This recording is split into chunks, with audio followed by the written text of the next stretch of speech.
Welcome to Geek Philosophy, where we love geeky wisdom. Running tabletop role-playing games is kind of like gaining experience points in-game.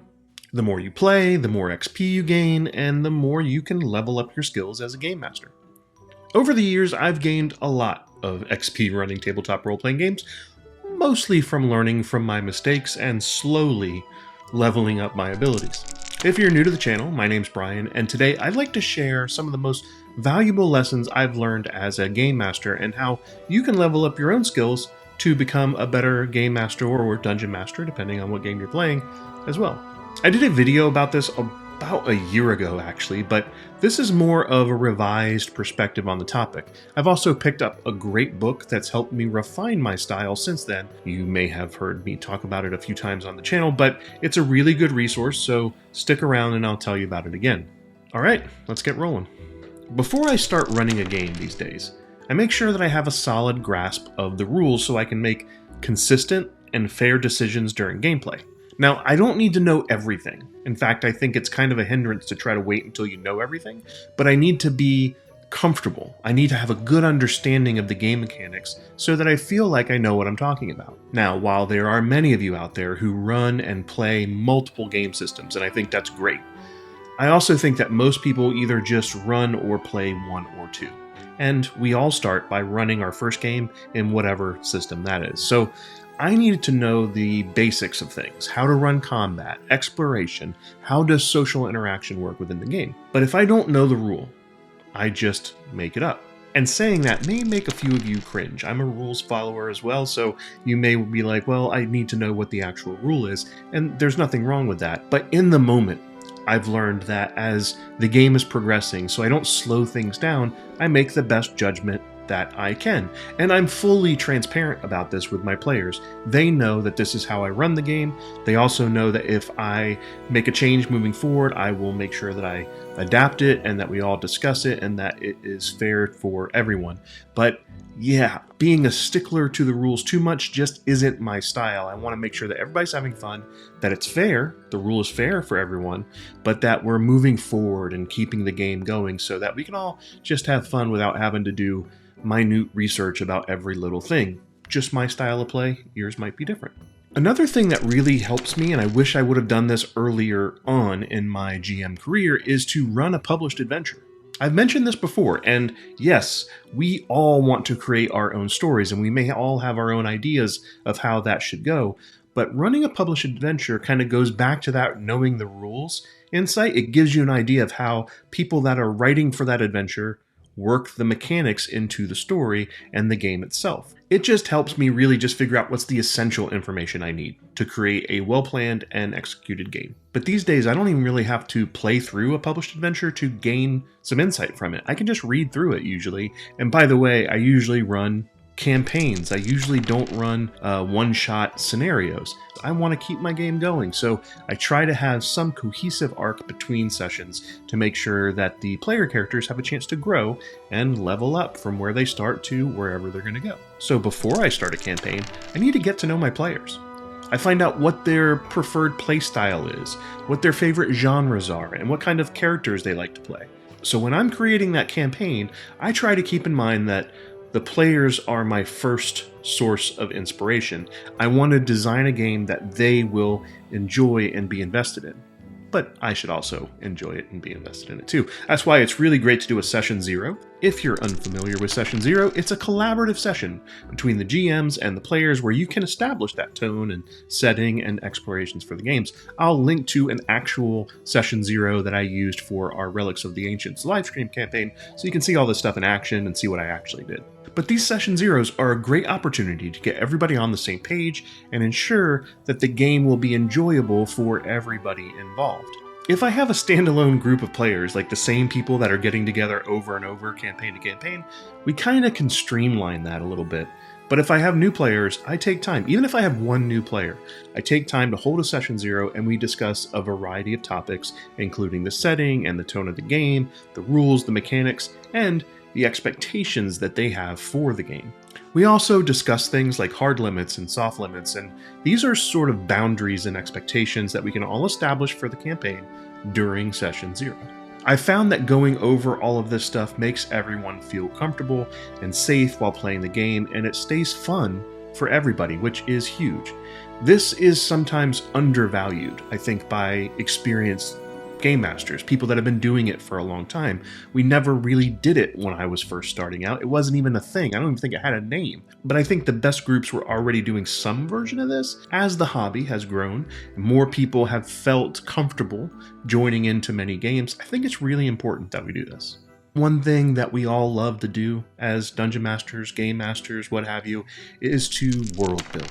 I've developed this skill over the years, and I think it's fun, and it makes it really, engaging to create an entire world based on my thoughts and influences and my imagination. And when I'm building my world, I try to consider the history and the politics and the geography and all of the cultures of that world. And I don't hesitate to get creative with ancestries and heritage and creatures and magic and all kinds of different things. And having a clear understanding of the foundations of my world makes it easier to answer these questions when they pop up. But I've also learned the hard way it is not necessary to write everything out ahead of time, or even have your players read through a novel's worth of world building to play the game. It's just not fun for them. I learned this mistake the hard way, like I said. It's fun to write and create this stuff, but unless you are crafting a novel, nobody wants to do homework to play your game, at least my game.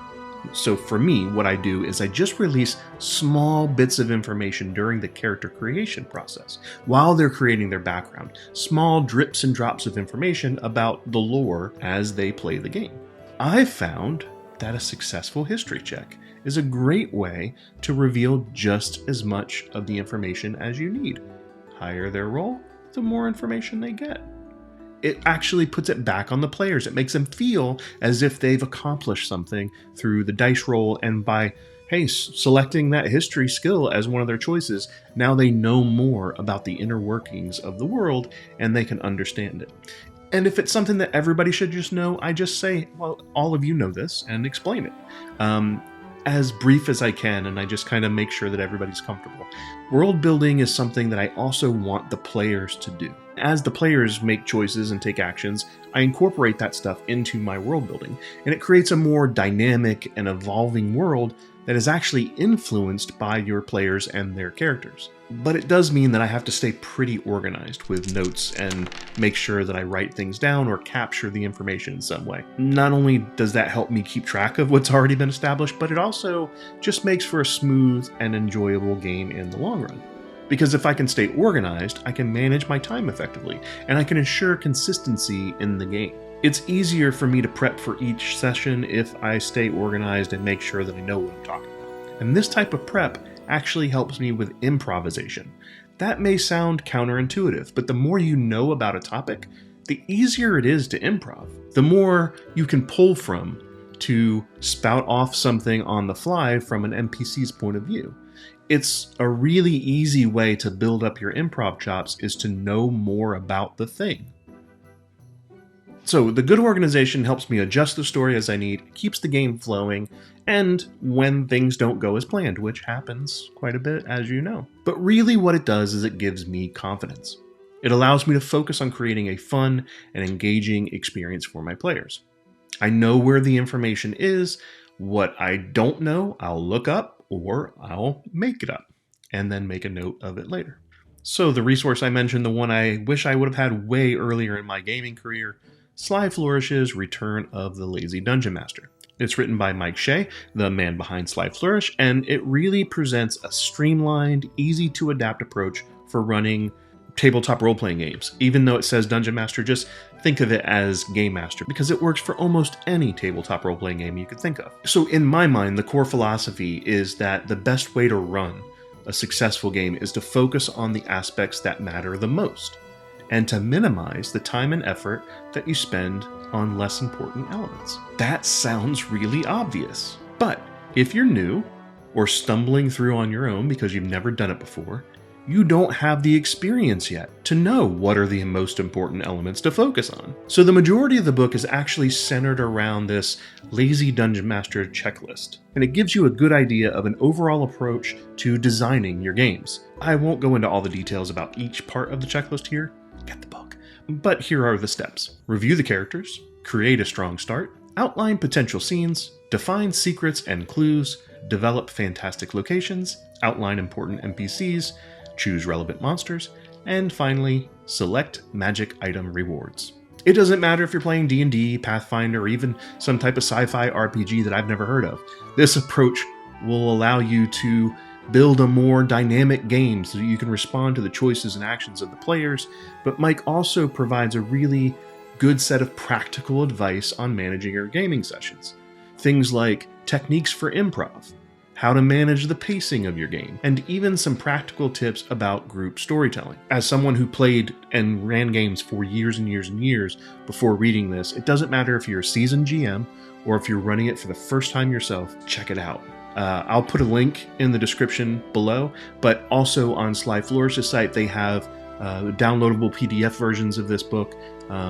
There's an audiobook version of it. I'll link to as much as I can below. But I'm not the only one to get a hold of this book because it's pretty popular, so let me know in the comments below if you have some of your own favorite lazy dungeon master tips. Thanks for watching this episode of Geek Philosophy. I hope you find some of the things I've learned useful in your own games. Like it is for player characters, gaining XP as a GM is a continuous process. The more I play, the more I learn, the more I level up my skills. If you found any of this valuable, please make sure that you like, subscribe, and turn on the notifications so you don't miss out on any of our upcoming videos. Today I thought I'd leave you with a little geek philosophy from another game master you may have heard of, Matt Mercer.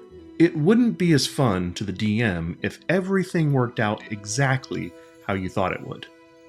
Ain't that the truth? Cheers.